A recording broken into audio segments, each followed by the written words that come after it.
Yo te recomendaría que sigas, Ok, profe. porque te va a tomar demasiado tiempo solucionando ese problema técnico. Bueno, ya. Sí, ¿sí me escuchan bien? Señora. Sí, sí, se te Sí, se te escucha bien. escucha. Te escuchamos, dale, dale, dale. Bueno, en los inicios de la leasing habitacional vemos un aporte muy importante que la vivienda en sus años anteriores realizó y fue que fue la primera entidad que se postuló al leasing habitacional y hoy tiene una cartera de 5.6 millones, lo que la convierte en líder de este segmento con una participación del 53%. Es decir, que el leasing se puede pactar entre 5 y 30 años y puede ser una tasa fija de pesos como en tasa variable, VR. Sin embargo, en el banco de la casita roja, le dicen a la vivienda, la duración promedio ha sido de 10 años y la cuota final u opción de la compra va entre el 0 y el 30% del valor de la deuda original. Y esta se pacta desde el inicio y esto se debe a que se pueden hacer abonos extraordinarios o inclusive el prepago total de las obligaciones. Siguiente, compañero.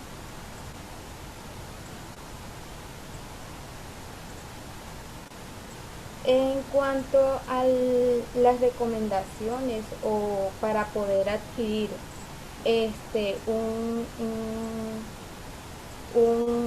por decirlo, un arrendamiento con estas entidades bancarias, podemos decir que se pueden conocer por medio de las entidades, ya sea banco, bueno, como ya todos sabemos, las entidades bancarias que existen en Colombia, como Bancolombia, La Vivienda Popular, Banco de Occidente, uno se dirige a ellos y eh, a los establecimientos bancarios y habla con la persona que nos va a atender y pedimos recomendaciones para que nos expliquen cómo podemos adquirir el inmueble. ¿Sí? Puede ser entregado en dación de pago, debe dirigirse, perdón, y por segundo punto puede visitar el inmueble antes de firmar cualquier contrato. Por tercer punto, se debe firmar el contrato y, y llegar a un acuerdo entre las partes en las que se consignen los requisitos para el pago mensual del leasing y el porcentaje que cancelaría para ejercer la opción de compra. Gracias, profe. Adelante, compañero.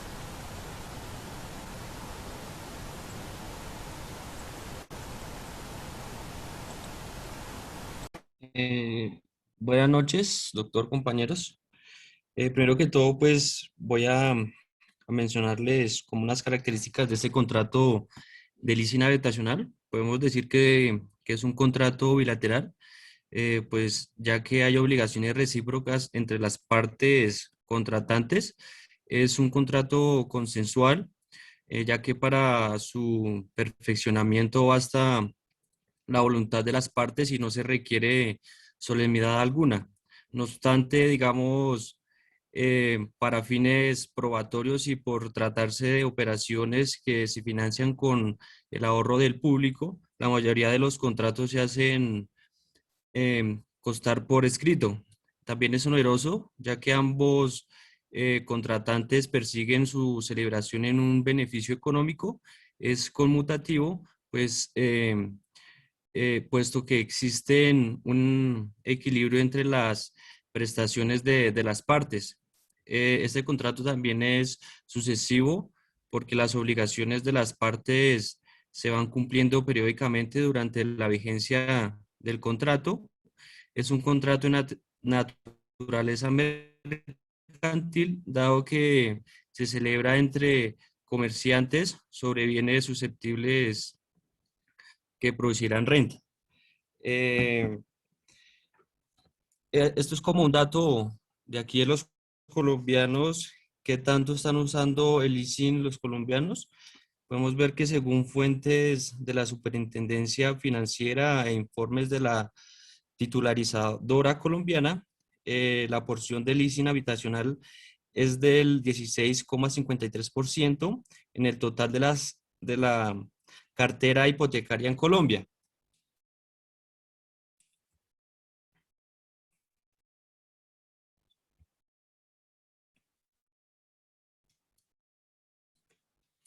Eh, Esto es como una pregunta, digamos, le pueden quitar al usuario la casa si se cuelga con las cuotas digamos, de ese arrendamiento. Pues aquí podemos ver que llegado al caso que esta persona quede en mora en un leasing habitacional, los pasos a seguir son los mismos que un crédito hipotecario. Y pues todo esto depende de los días de mora y también cabe destacar que antes de llegar a una restitución de la vivienda se busca la Eh, Perdona que te reestructuraciones interrumpa ahí, del IFI. perdona que te interrumpa. No es igual, no es igual eso porque, como lo ibas diciendo al final, el leasing es un arrendamiento. Si la persona incurre en mora, se le aplica una restitución de inmueble arrendado. O sea, significa que la plática que pagó se perdió. La entidad no le va a devolver nada. Es como si hubiera estado pagando un arriendo todo el tiempo. A diferencia si lo compara con un crédito hipotecario tradicional, donde en el crédito hipotecario, mientras el banco presenta la demanda, contestan la demanda, dilatan el proceso, hasta que llegue el remate van a pasar años. En ese tiempo la persona puede tratar de vender el predio y así por lo menos salvar algo de dinero. Esa es la pequeña gran diferencia entre las dos figuras. Mi recomendación, ¿cuál es? Con el análisis que acabo de decir, que esta figura yo no se la recomiendo a nadie, a menos que tenga muchísimo dinero, porque la única utilidad de esta figura, y perdón la interrupción en la exposición, el único beneficio en esta figura es tributariamente. O sea que la persona, digamos, se evita pago de impuestos, porque ¿cuánto puede costar el pago de un impuesto predial de un bien que valga 2.000 millones? Vale aproximadamente 20 millones de pesos el impuesto predial. Entonces, cuando uno tiene un patrimonio grande y ahorrarse 20 millones en solo predial, ahí se justifica el tema desde el punto de vista de la declaración de renta. O sea que esta figura le sirve a la clase 5-6, al estrato 5-6, a la clase alta. Que se lo aplican al estrato 3 en el Fondo Nacional, sí, eso es cierto, pero es nocivo. O sea, esto es bueno, es para el que tiene plata, porque es una forma de ahorrarse pago de impuestos de renta. Es el mayor beneficio, pero para una persona clase media que es asalariado y que en cualquier momento puede quedar desempleado, esta figura es nociva. Continúa. Doctor, muchas gracias por su intervención y pues aclaración. Pues también todo esto depende de los días de mora, como le explicaba antes, y también cabe destacar que antes de llegar a una restitución de la vivienda se busca las reestructuraciones de leasing, ya sea en acuerdos de pago, de acciones en pago, conciliaciones y entre otros mecanismos que ayuden a que estos clientes se pongan al día en sus obligaciones.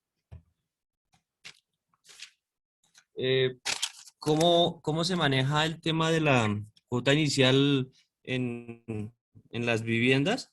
Aquí podemos ver que el valor de la cuota inicial del leasing habitacional es definido por el valor de la vivienda y por el porcentaje de la financiación que solicita el cliente.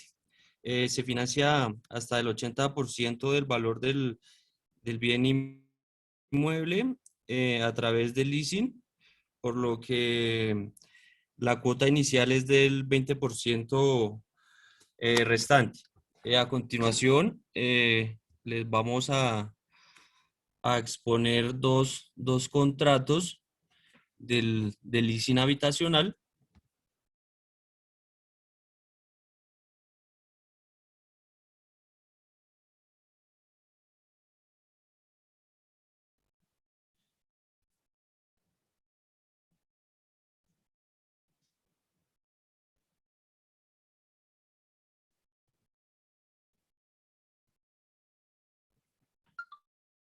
Creo que va a iniciar el compañero Esteban.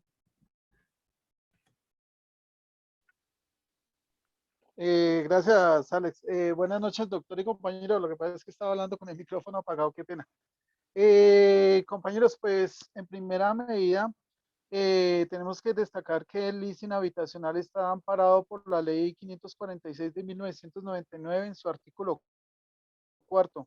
Esta ley establece las normas generales y señala los criterios a los cuales debe sujetarse el gobierno nacional para regular un sistema especializado de financiación de vivienda individual a largo plazo, ligado al índice de precios al consumidor y para determinar condiciones especiales para la vivienda de interés social, urbana y rural. Pues como lo decía el doctor, pues esta parte me correspondía a mí también decirla, pero bueno, de antemano, gracias doctor. Este contrato de leasing habitacional es un sistema de crédito que permite más facilidades para adquirir vivienda en teoría, porque como lo dijo el doctor, este contrato tiene sus riesgos trascendentales porque realmente una de las partes contratantes, el que adquiere el leasing habitacional es llamado locatario. El locatario, en el evento en que incumpla, sencillamente le abren un proceso y pierde absolutamente todo. Y el que adjudica es la entidad financiera o banco como tal. Y como todos sabemos, un banco no pierde absolutamente nada. Entonces, por eso es que en teoría venden la idea de que este contrato de leasing habitacional es factible, pero no para los estratos 1, 2 y 3. Realmente es para, como lo dijo el doctor, es para los estratos altos. En cuanto en cuanto al índice del contenido de dicho contrato de leasing habitacional, está dividido prácticamente en 10 partes. La primera parte refiere todo lo referente a los antecedentes. ¿Qué alude esta parte? Sencillamente es a la voluntad de celebrar un contrato de leasing habitacional entre el particular y la entidad financiera. Y define las partes, como ya lo dije, al particular lo define como locatario y que adquiere el bien inmueble. Y la otra parte se llama banco o entidad financiera. Esa es la primera parte referente a los antecedentes, que es la libre voluntad de hacer el contrato como tal.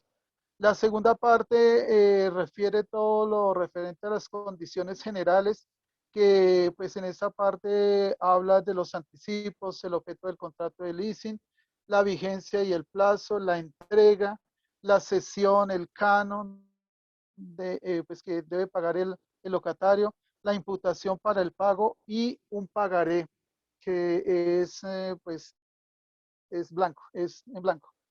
La tercera parte habla o refiere todo lo referente a las obligaciones y derechos de las partes, en las cuales están las obligaciones de leasing de la entidad, están los derechos de leasing de la entidad, las obligaciones del locatario y la solidaridad. En cuanto a las obligaciones del locatario, son específicas y realmente son precarias en el sentido de que pues ahí le especifican qué es lo bueno y sobre todo lo malo, porque pues ese contrato es bastante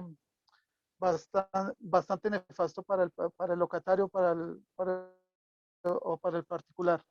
La parte cuarta habla acerca de los seguros, todos los seguros que tiene este contrato de leasing habitacional. Habla sobre la protección pues de los inmuebles o el inmueble que va a ser objeto del presente contrato. Habla también de la responsabilidad frente a los deducibles, franquicias y excesos. También nos habla sobre la imputación de indemnizaciones y la responsabilidad en caso de objeción o no pago por la aseguradora. La parte quinta nos habla referente a los gastos del contrato, que es donde se establece que todos los gastos, impuestos, costos y demás contribuciones que ocasione la iniciación, el desarrollo y la terminación anticipada del contrato de leasing habitacional correrán por parte del locatario.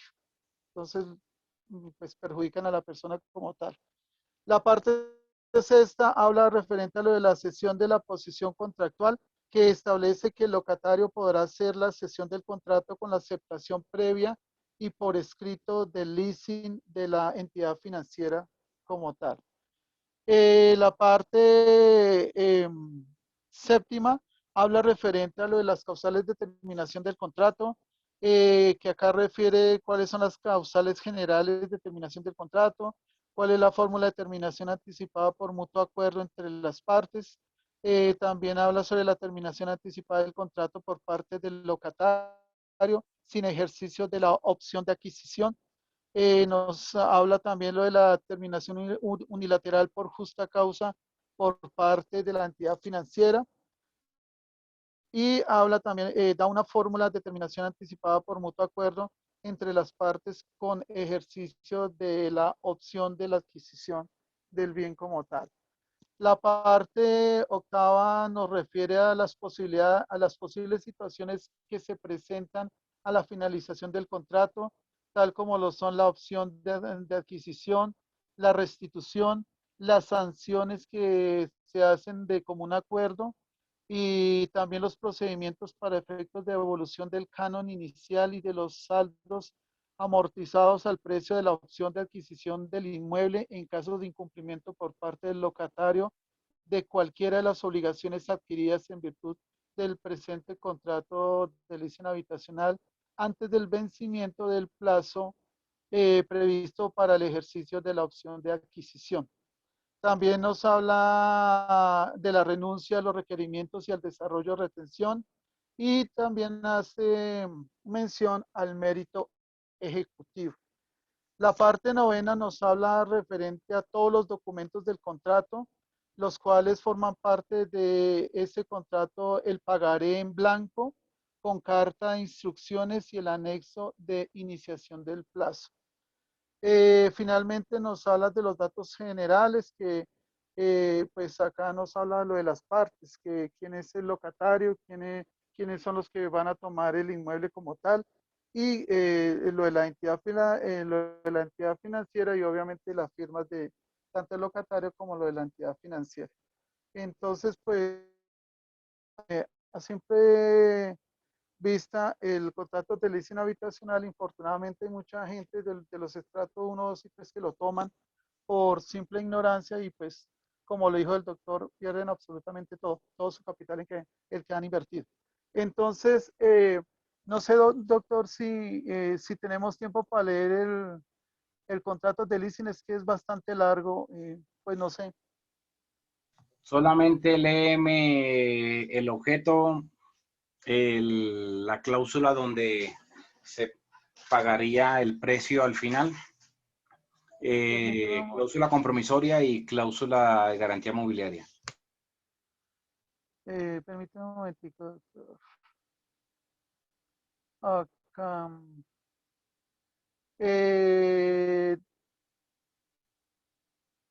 Bueno, ya hablamos de los gastos del contrato, pues sencillamente todos los gastos impuestos correrán por parte del locatario. En cuanto a los intereses de mora, dice que todas las sumas que el locatario se obliga a pagar al banco y que no se paguen en la fecha convenida devengarán intereses de mora a la tasa máxima legalmente permitida para fines comerciales sin necesidad de requerimientos algunos para constitución en mora, bastando el simple retardo en el pago. De igual manera, toda suma que el banco pague y que de acuerdo con este contrato correspondan al locatario, devengarán intereses de mora a la tasa máxima legalmente permitida para fines comerciales desde cuando el banco las pague y hasta cuando sean restituidas por el locatario sin necesidad de requerimiento alguno. El banco podrá cobrar todas las sumas que sean a su favor diligenciando para el efecto del pagaré que otorga el locatario. Sencillamente, pues el banco acá se está asegurando de no perder absolutamente nada. Las causales generales de terminación del contrato. Dice que sin perjuicio de lo estipulado en el presente contrato y en la ley, el banco se encuentra facultado para terminar la relación contractual por cualquiera de las siguientes causas. Primera, para la terminación del plazo establecido en el presente contrato. Segundo, por mutuo acuerdo de las partes. Tercero, el no pago oportuno de uno cualquiera de los cánones, el no pago oportuno de uno cualquiera de los cánones estipulados en este contrato. Cuarto, por el hecho de pretender grabar o bueno, de grabar el inmueble con cualquier clase de garantías o cargas, o porque el inmueble sea objeto de medidas cautelares, y en general si el inmueble se, se ve amenazado o afectado por hechos ajenos al banco. Quinto, por el inicio de cualquier acción judicial o administrativa que involucre el inmueble, siempre que dicha acción comprometa el incumplimiento de las obligaciones del locatario para con el banco. Sexta, por la inexactitud o falsedad en los documentos o información presentada al banco por parte del locatario para obtener la aprobación y o desembolso de la operación de leasing. Séptima, por el uso indebido del inmueble objeto del presente contrato. Octavo, por la destrucción total o parcial del inmueble por parte del locatario. Noveno, por cualquier acción judicial que involucre el inmueble. Décimo, por muerte del locatario o el de sus deudores solidarios. Desde el momento en que esto ocurra, el locatario autoriza para que la restitución del inmueble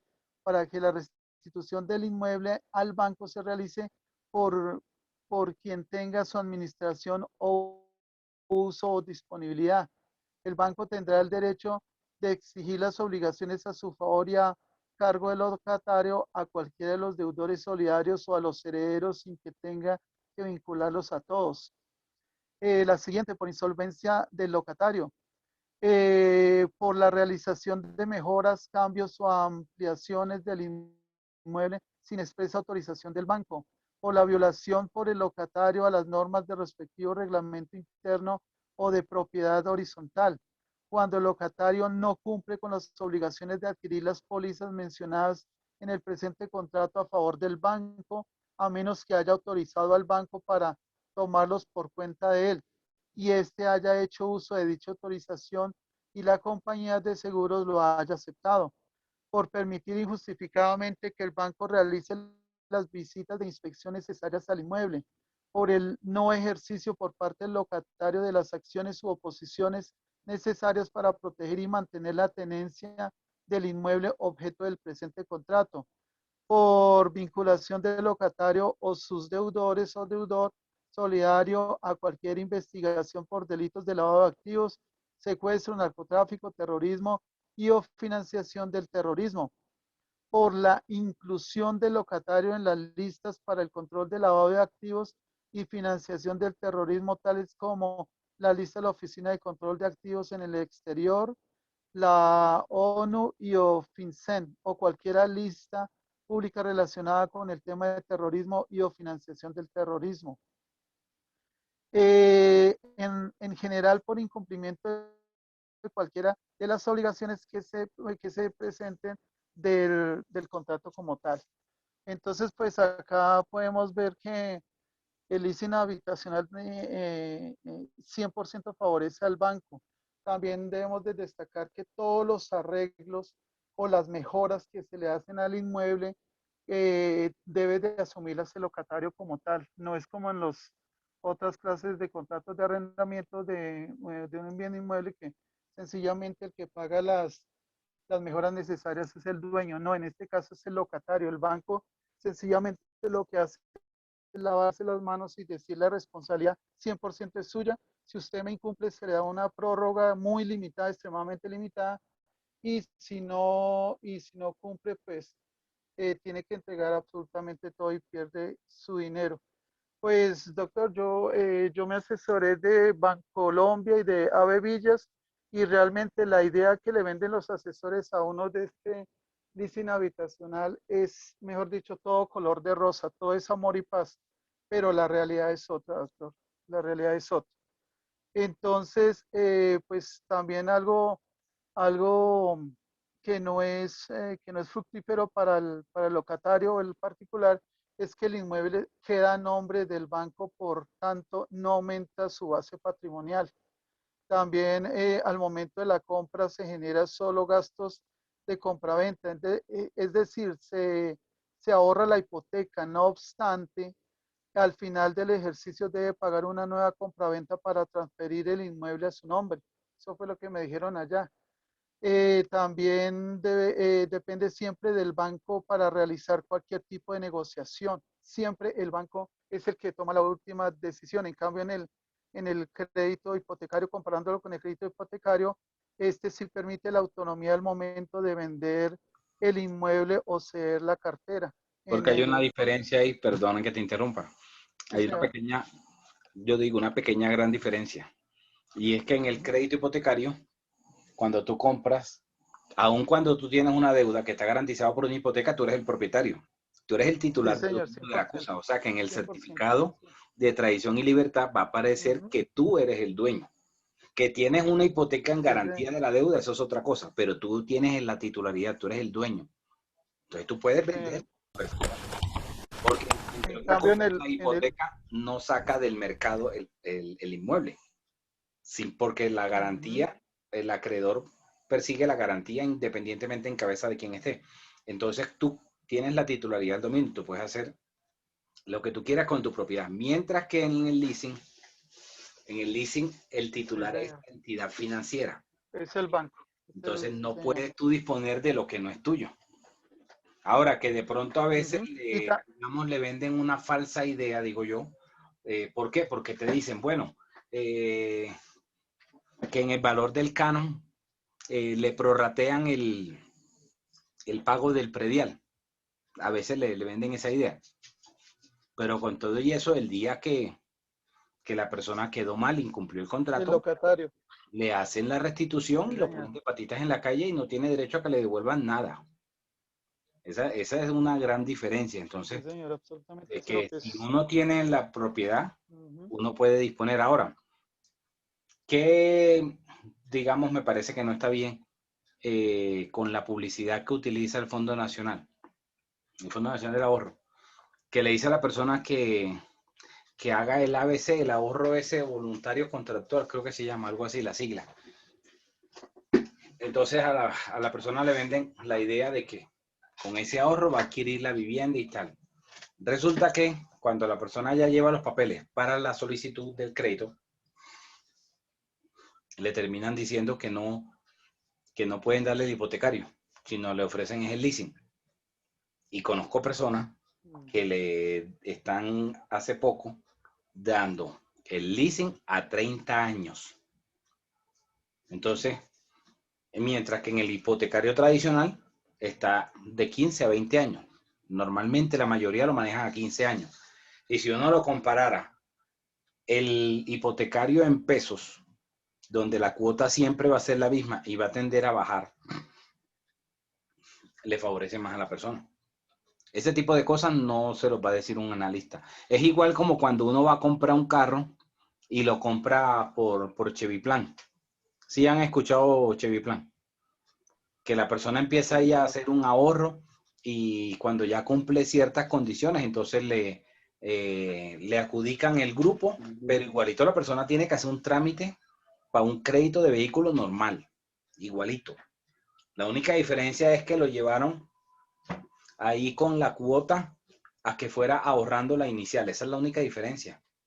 Entonces, en esa figura, por ejemplo, del Chevy Plan, tampoco es buena para comprar carro. Porque cuando la persona se da cuenta de que si no tiene X monto para poder pagar de manera anticipada y que le adjudiquen el grupo y puedan darle el crédito, entonces la persona se desinfla y la persona quiere echar para atrás el negocio. Y cuando quiere echar para atrás el negocio, entonces le ponen 50.000 trabas y le dicen, no señor, usted pierde aquí no sé cuánta plata, donde usted no se puede retractar.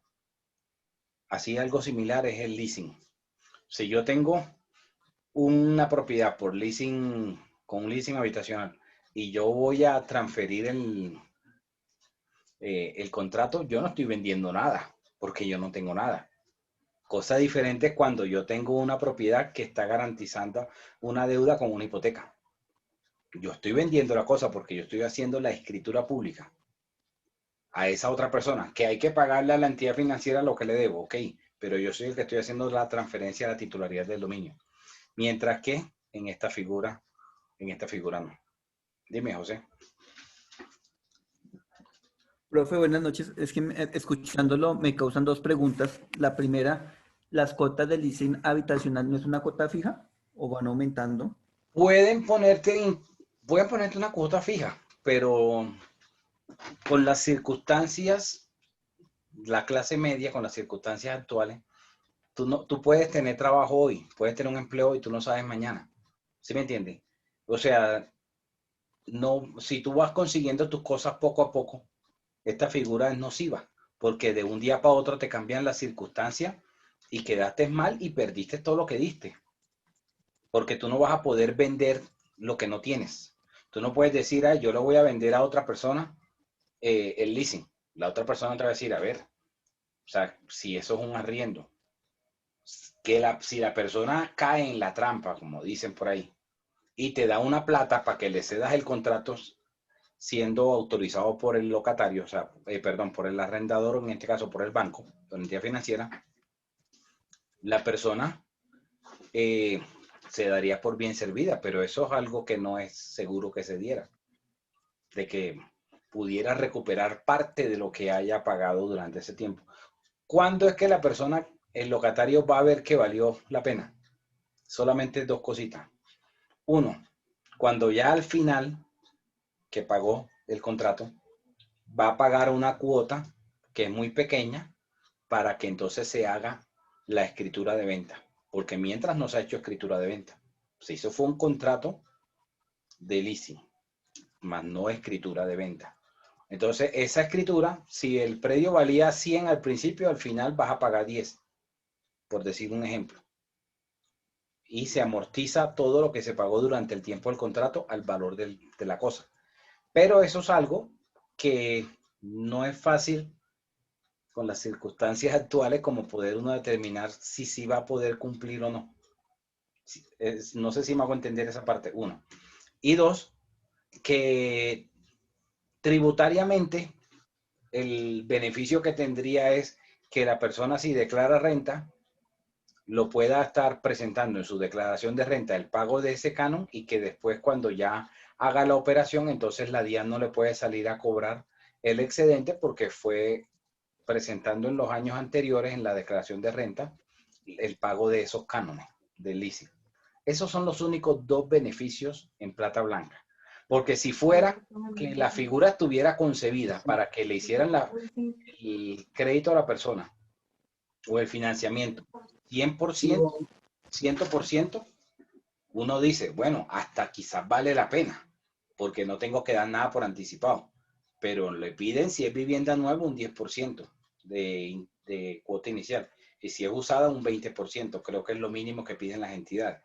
Entonces, al final, la persona esa platica que dio de inicial la termina perdiendo. Sí, sí comprenden esa parte. No estoy hablando mal de la figura. Simplemente estoy aclarando las cosas que las entidades no dicen. La letra menuda, como dicen por ahí. Bueno, como ya se había visto otro contrato, ya no habían presentado otro contrato, porque estos contratos son largos. Sí, Para señor, que es podamos bastante hablar de claro. factoring. Pues teníamos preparado otro contrato, doctor, pero si su merced No, desea, mejor pues pasemos al podemos pasar al factoring por siguiente. cuestiones de tiempo, pero mientras se van Listo, preparando doctor. los del factoring, voy concediendo la palabra a los que me están levantando la mano.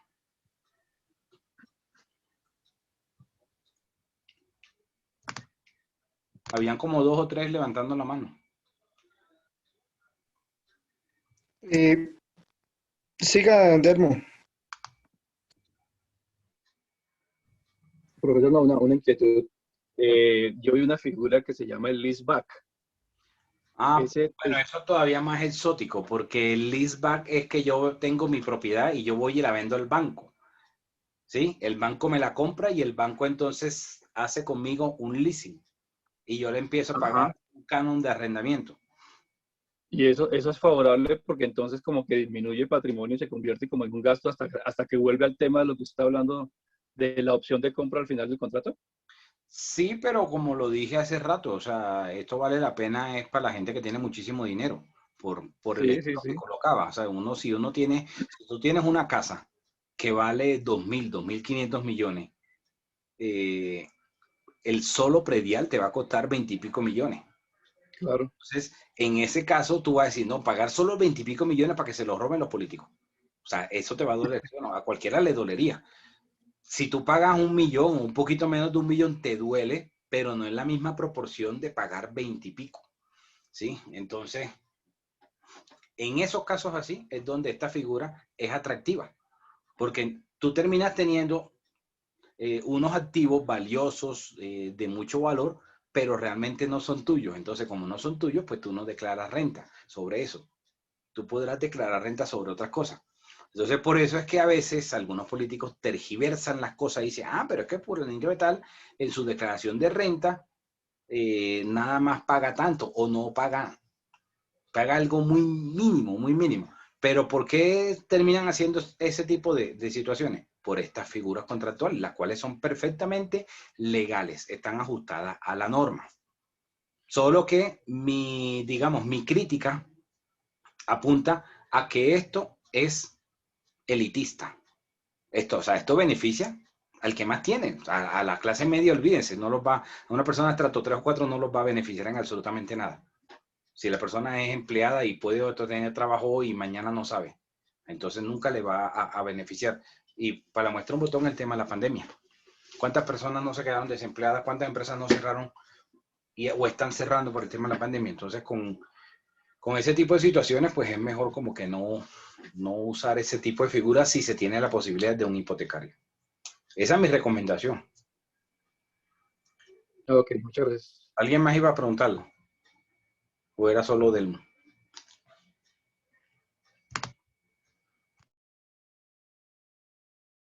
Bueno, listo, entonces empiecen. Bueno, compañero. Disculpe, doctor. Siga, compañera. Yo tengo una pregunta. ¿El leasing? Sí. Dime. María Inés, doctor, lo que pasa es que, bueno, yo adquirí un apartamento en el Fondo Nacional del Ahorro a 30 años. Llevo pagando 8 años y yo veo que la cuota nunca baja. Antes, por el contrario, va subiendo más. Me toca pagar un seguro, me toca pagar seguro de incendio, seguro contra no sé qué, seguro de toda clase de seguros. Entonces, ese leasing, ¿cómo hace uno para pasarse a un crédito hipotecario? ¿Ya no se puede hacer? Creería que no podrías, porque la entidad pierde dinero. Por eso que decía eso, porque, por ejemplo, en el caso mío, yo tengo un hipotecario y llevo como un poco más de 5 años pagándolo.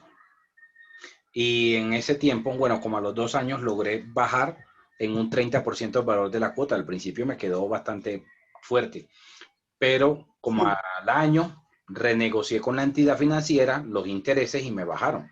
Al bajarme los intereses, la cuota. Entonces, que uno le baje una cuota 400,000 pesos al mes, pues siente uno el alivio. Sí. Y no, yo estoy ahorita pagando 1.800.000. Cuando yo miro el extracto y veo que en este tiempo he pagado como un poquito más de 10 millones, entonces yo digo, bueno, por lo menos sé que estoy pagándole el capital, ¿sí? Claro. Si no estoy abonando el capital, muy poquito, pero pues le estoy abonando, ¿sí? Entonces, cuando uno empieza a comparar esas dos figuras, entonces se da uno cuenta, no, el leasing es el peor negocio si uno no tiene dinero. Pero eso es lo que están haciendo hoy en día en el Fondo Nacional del Ahorro. Cogen a mucha gente inocente e ignorante porque uno no tiene ni idea de cómo es el tratamiento del leasing, pero son millones de gente que firman esos contratos en el Fondo Nacional del Ahorro. Exacto, ya tú como estudiante de Derecho estás en la capacidad, ya habiendo estudiado esta figura en clase, de poder recomendar a las personas cuando estén haciendo procesos para adquirir vivienda, decirles, ni se te ocurra adquirir un leasing, métase por el hipotecario tradicional. No importa que la tasa de interés la veas alta, no importa, el gobierno subsidia. Al final el gobierno está subsidiando la tasa de interés, hasta la vivienda que vale creo que hasta 400 millones, algo así. O sea, para la clase media, le está subsidiando la tasa de interés y eso se ve reflejado en el pago mensual de la cuota, cosa que no sucede con el leasing, ¿sí? Sí, es verdad. Bueno, doctor, muchas gracias, muy amable. Bueno, arranquen entonces. Bueno, muy buenas noches, doctor, compañeros. Vamos a hablarles esta noche acerca del contrato factoring. Bueno, la Superintendencia Financiera pues lo ha definido, que se entiende como por factoring un negocio jurídico un negocio jurídico que se instrumentaliza a través de una compraventa de cartera entre una persona natural o una persona jurídica. Este viene a ser en adelante el cliente y la empresa de factoring viene a ser en adelante el factor, la cual se compromete a suministrar liquidez y la financiación del contrato. Según la ley 1231 del 2008, aquí la factura adquiere un título valor, la cual permite que los contratos sean de una forma legal y segura.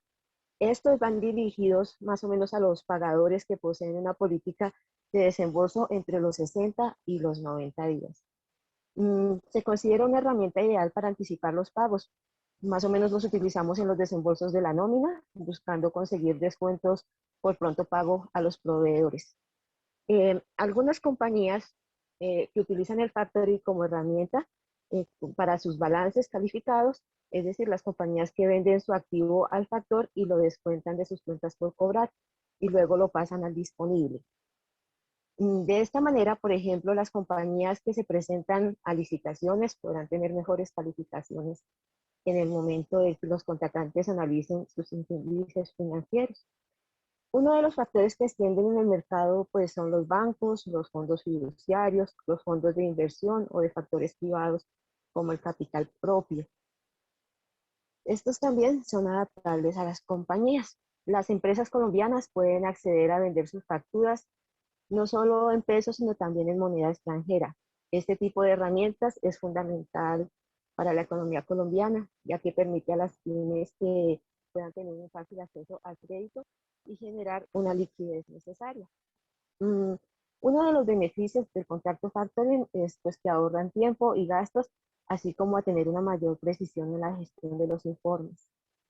Hacer más simple la contabilidad, pues con este tipo de contratos las compañías pasan a tener un solo cliente, el cual paga el contado. También permite recibir anticipos de los créditos cedidos y también hace posible comprar de contado obteniendo descuentos, reducir los costos de operaciones, ya que se den las cuentas por cobrar a una empresa pues, que se dedica a la factorización.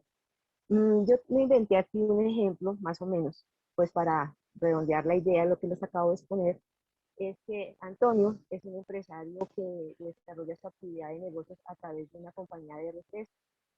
Él vende su producto al restaurante La Flor, al restaurante La Flor.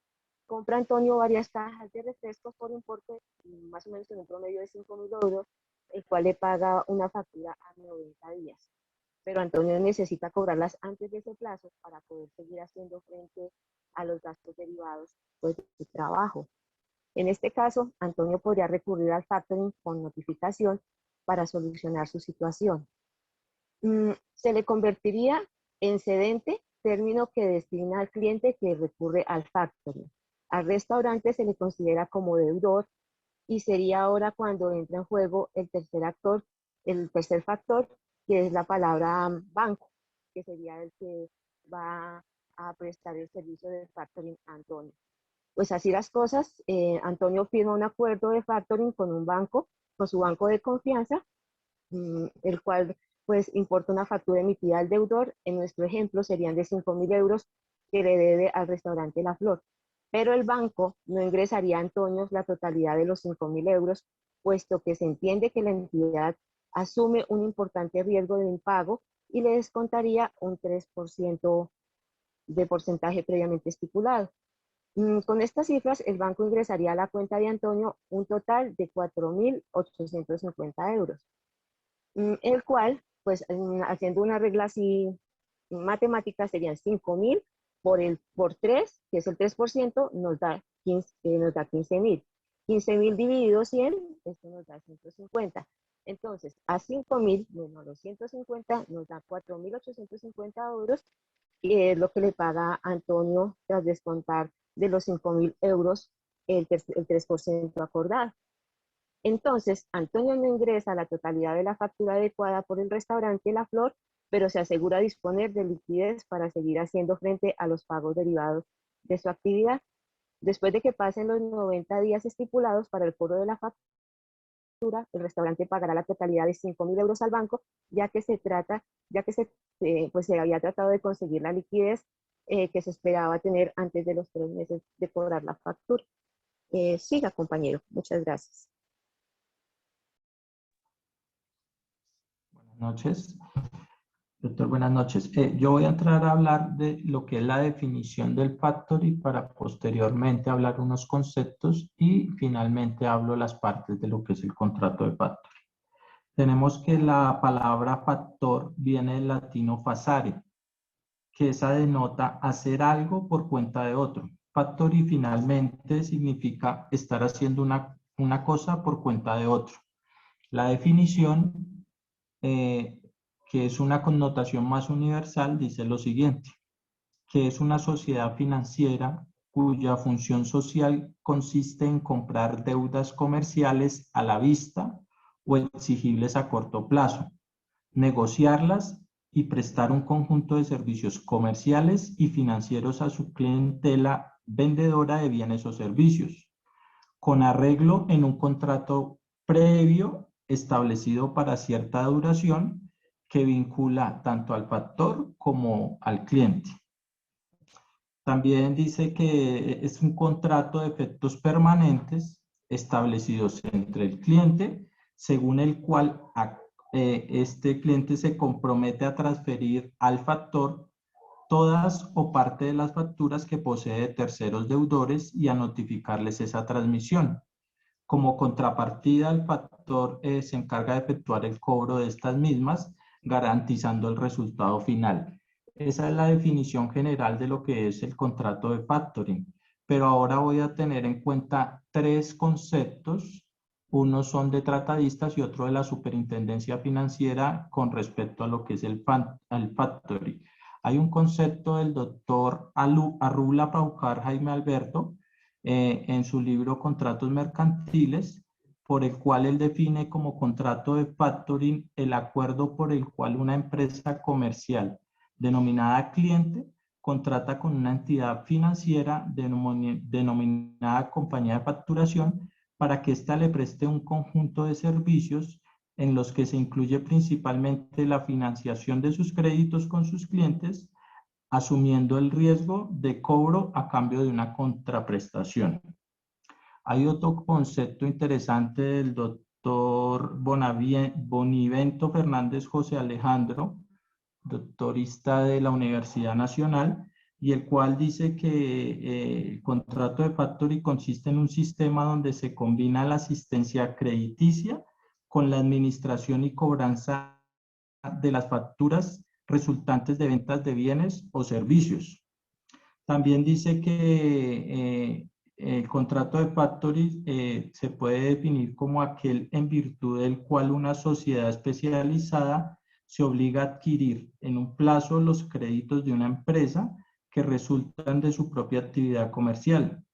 A su vez, los transfiere asumiendo las consecuencias del cobro a cambio de una prestación a manera de comisión sobre dicho cobro o la suma de dinero que anticipe un valor global. Y la superintendencia como tal da un concepto que se tiene como operación de factoring la prestación de un conjunto de servicios que constituye una forma de negociación de facturas comerciales o de títulos consecutivos de deuda provenientes de ventas mediante las cuales se otorga por parte de la sociedad factor a su cliente un crédito sobre la adquisición de documentos a cambio de una remuneración. Hay un decreto que es el 2669 del 2012 que también define esas operaciones de factoring como aquellas mediante las cuales el factor adquiriente a título oneroso de derechos patrimoniales ciertos de contenido crediticio, independientemente de que del título que los contenga o de su causa, tales como pueden tener limitaciones o no. Y habla de que sean facturas de venta, pagarés, letras de cambio, bonos de prenda, sentencias ejecutoriadas y actas de conciliación, cuya transferencia se hará según la naturaleza de los derechos, por endoso si se trata de títulos valores o mediante cesión en los demás casos. Entonces vemos cómo estos tres conceptos de tratadistas y la superintendencia pues van de la mano con la definición general, que es la que se tiene como tal más connotación universal. Recordemos que los conceptos pues son dados por personas o por tratadistas. Y tenemos las partes del contrato que en este caso es el cliente y el factor. El factor en este caso es la sociedad de factoring y es la entidad o la sociedad de factoring que, contando con recursos financieros y una estructura técnica contable que le permita manejar la facturación desde la investigación de la solidez económica de los compradores hasta su recaudo por vía judicial, ofrece los servicios que ya se mencionaron anteriormente y especialmente en adquirir los créditos a su propio riesgo. Esa es una de las características que más adelante las van a explicar. Y otra parte principal de este tipo de contrato es el cliente. Y el cliente es la persona natural o jurídica, industrial o comercial, que posee un volumen de cartera y presenta al factor o sociedad de factoring, entre otros, sus estados financieros, sus sistemas de venta, la información comercial sobre sus deudores, los indicativos económicos sobre el proceso de venta, rotación de cartera, porcentaje de cartera vencida, de dudoso recaudo, castigada y entre otras, para que con base en esa información y previa celebración del contrato de factoring se obtenga el servicio fundamental de liquidar el contrato para el factor. Entonces, con esto doy lo que era la definición, los conceptos y las partes principales del contrato, el cliente y el factor. Le doy paso al compañero José.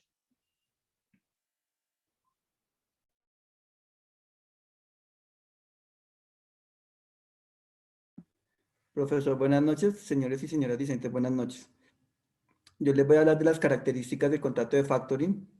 Lo primero que vamos a hablar es que el contrato de factoring es un contrato bilateral, el cual genera obligaciones entre las partes. En ese sentido, la obligación del factor es comprar las facturas y del cliente es endosar las facturas que se le venden al factor. La segunda característica es que es un contrato consensual, o sea, que solamente se ejecuta por voluntad de las partes, en ese sentido que no hay ningún tipo de formalidad, pero por lo general se deja el antecedente por escrito, o sea, solamente es un contrato escrito, que es lo que demuestra que se materializó el contrato de facto. Es también un contrato oneroso, viene a dejar ganancias entre las partes. La ganancia del factor es que compra la factura no al 100%, sino un porcentaje. Y del cliente es que por un tema posiblemente de liquidez va a tener flujo de caja gracias a esa compra de facturas por adelantado. Es un contrato principal, pues no depende de ningún otro contrato para su elaboración. Es un contrato atípico, toda vez que en la ley no tenemos nosotros un marco normativo que nos hable de este contrato y nos desenvuelva todo cómo se deberían de manejar todas las diferentes posibles diferencias, controversias que hayan en el mismo. Es un contrato de ejecución sucesiva, teniendo en cuenta que periódicamente se van a venir repitiendo las obligaciones, toda vez que cada vez que tengamos facturas, muy seguramente vamos a usar al factor para que nos compren nuevas facturas y así mantener una liquidez de caja, que eso más que todo se ve en las pequeñas, medianas empresas, ya que las grandes empresas ya tienen suficiente capital para hacer sus operaciones comerciales. Las clases de contrato de factoring. El primer contrato de factoring que vamos a hablar es el contrato de factoring sin recurso. ¿Esto qué significa? Que el factor, que es la entidad que va a comprar las facturas, él asume el riesgo de que los deudores del cliente que hace el negocio de factoring no de pronto no paguen las facturas. Entonces, cuando ese riesgo lo asume el factor, decimos que es un sin recurso. El contrato de factores con recurso es todo lo contrario. El riesgo de que no paguen las facturas lo va a asumir es el cliente. El factor internacional es cuando las dos partes se encuentran en países diferentes. El factor nacional es lo contrario, cuando las dos partes se encuentran en el mismo estado. El factor secreto es un factor muy importante en el sentido que el cliente le solicita al factor que no revele su identidad, toda vez que cuando estamos en un mundo comercial, esto puede dar para que nuestros futuros clientes piensen que nosotros no tenemos una liquidez suficiente para firmar contratos. Está el factor de proveedores, el cual lo hacemos con los proveedores para que ellos tengan una liquidez más rápida de las facturas. Y el otro factor es el factor electrónico. El factor es el que nosotros vamos a ver que se usa hoy en día totalmente vía internet. En ese sentido, ¿qué es? La entidad financiera, ejemplo Bancolombia, hace un factoring y lo maneja todo por una plataforma digital. En ese sentido, yo como cliente ingreso a esa plataforma digital y por ahí es que yo voy a hacer el negocio del factoring y todo se maneja por esa plataforma digital. Ahora le doy el paso a Sorani, que nos va a hablar de los sujetos, ventajas y desventajas del factoring. Profesor y compañeros, buenas noches.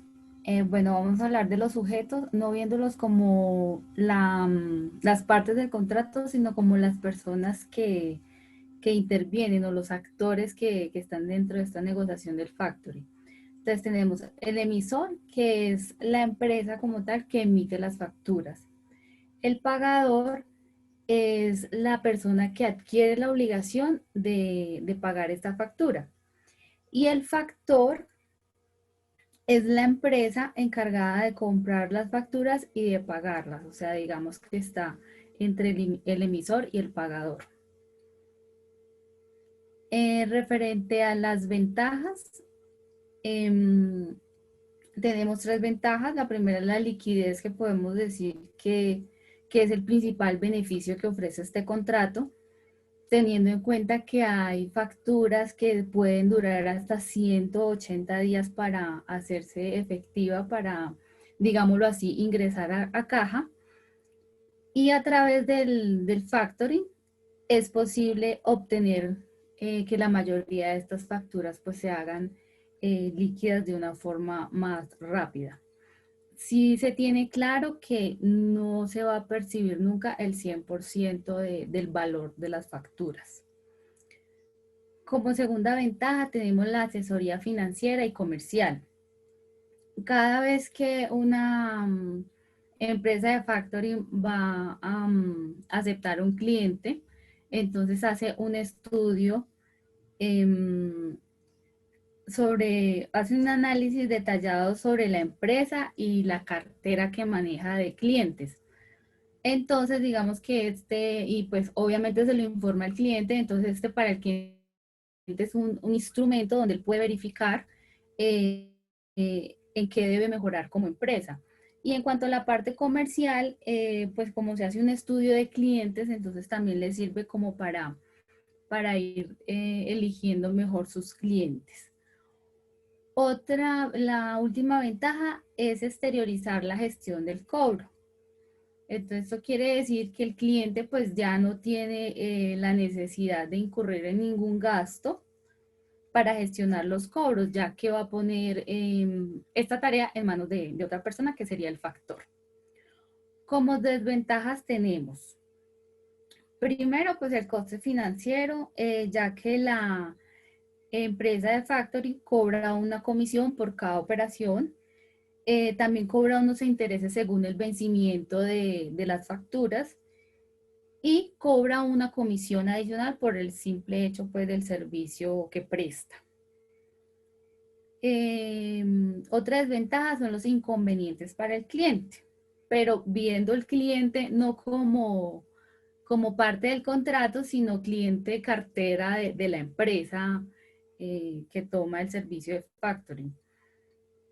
Ya que para estas personas no les es pues puede resultar un problema porque no va a tener como una posibilidad de pronto de renegociar las facturas o las condiciones de pago con su proveedor, porque pues ya de por medio va a estar la empresa de factoring, entonces eso va a ser un inconveniente para él.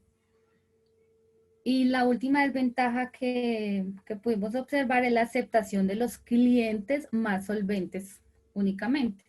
Entonces, pues eso quiere decir que la empresa de factoring se puede dedicar solo a aceptar las facturas de los clientes que tengan más solvencia. Pues inicialmente habíamos dicho que como ellos hacen un estudio de cartera, entonces puede que solo le acepten ciertos clientes al cliente, valga la redundancia.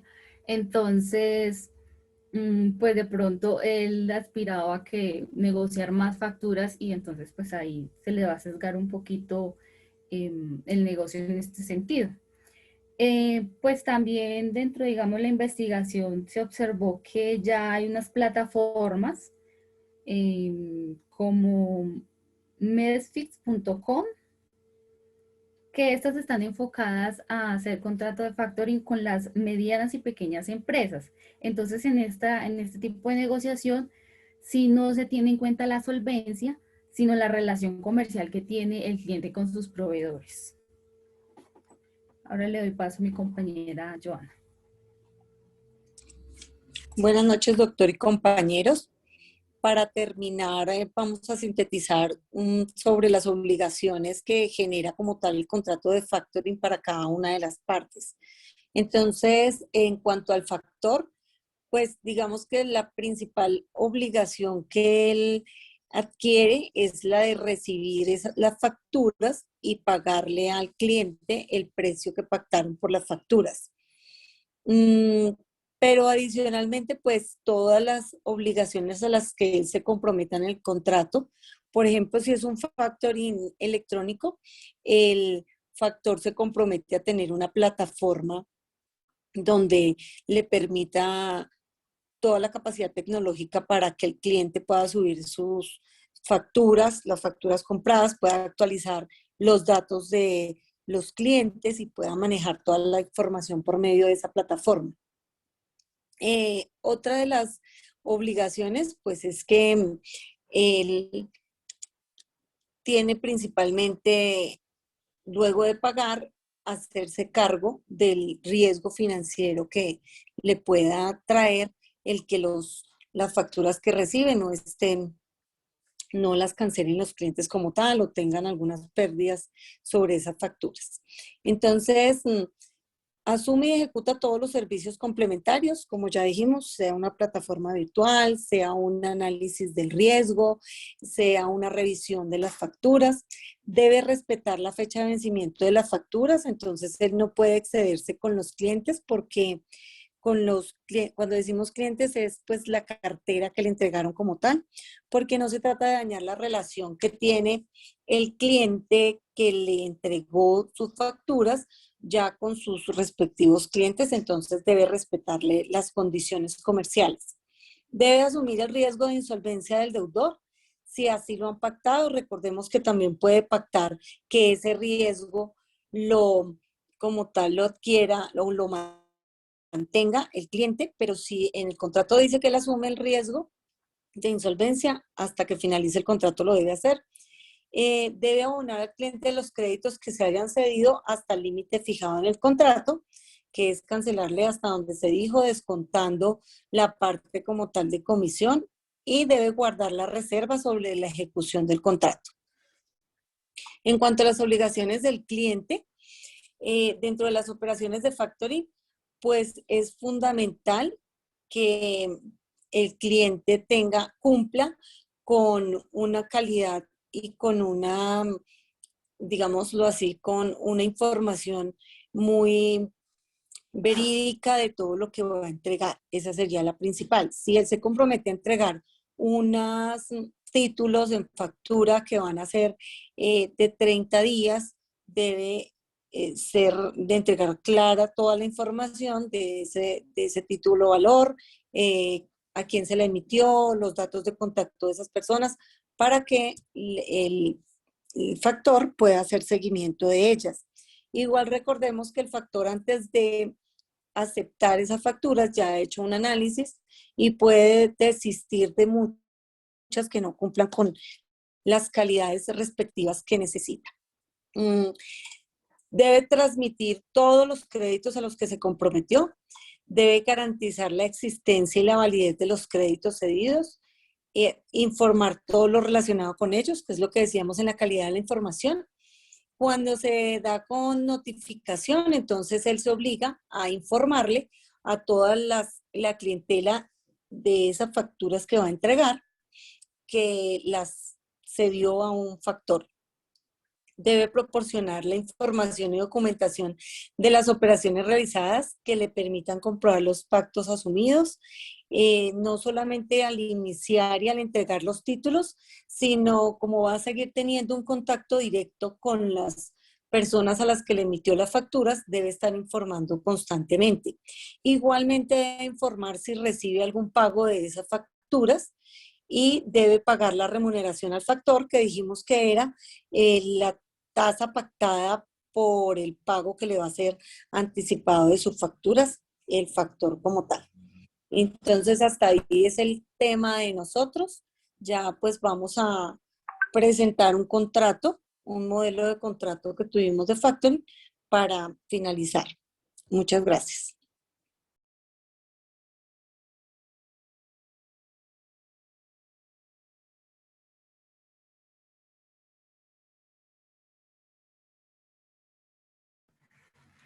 Buenas noches, profesor.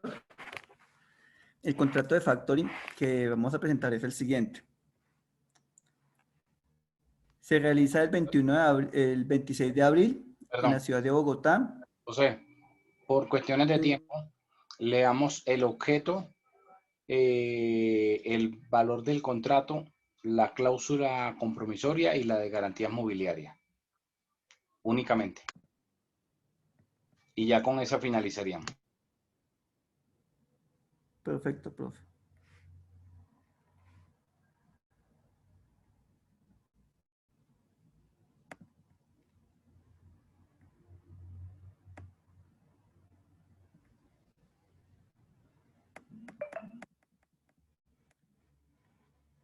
Bueno, el objeto de contrato es dejar en garantía los derechos económicos derivados de las siguientes facturas al factor. Relacionamos 6 facturas, cada una por un valor de 5 millones, profesor, y ponemos las fechas de vencimiento. El cliente, con ocasión a la factura de pago relacionadas, deberá ser endosadas a favor del factor, quien notificado acepta los pagos por esta parte de los clientes. Aquí colocamos un parágrafo que es importante en estos contratos, decir de qué manera va a quedar el endoso de las facturas. Pues no lo voy a leer por cuestiones de tiempo.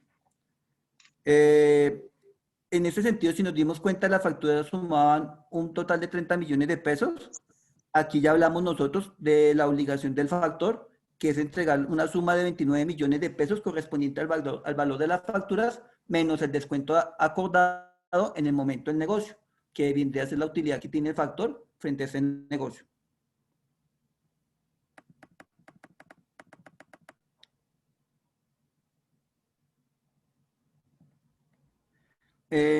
Vamos a hablar de la cláusula penal, profesor, me dijo, sí. Compromisoria. Y la mobiliaria, garantía mobiliaria.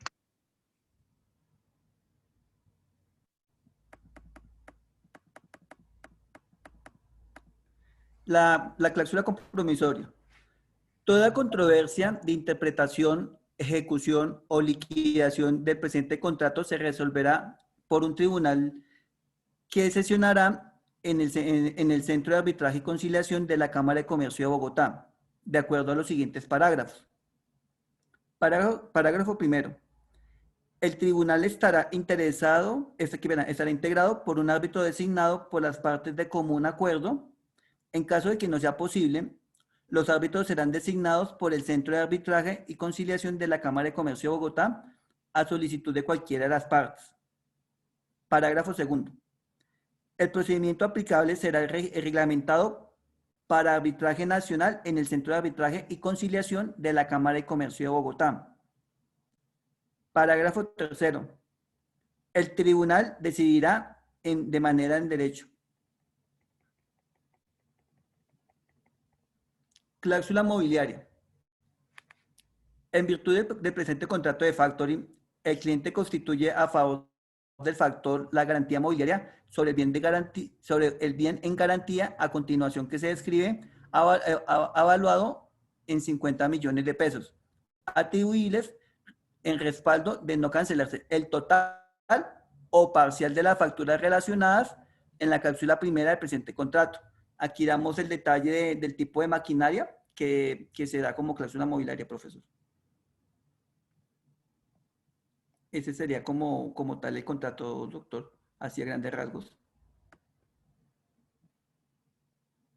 Listo, gracias. Entonces nos vemos mañana. Feliz noche. Gracias. Los que me iban a presentar el contrato, pues, a ver, proyéctenlo.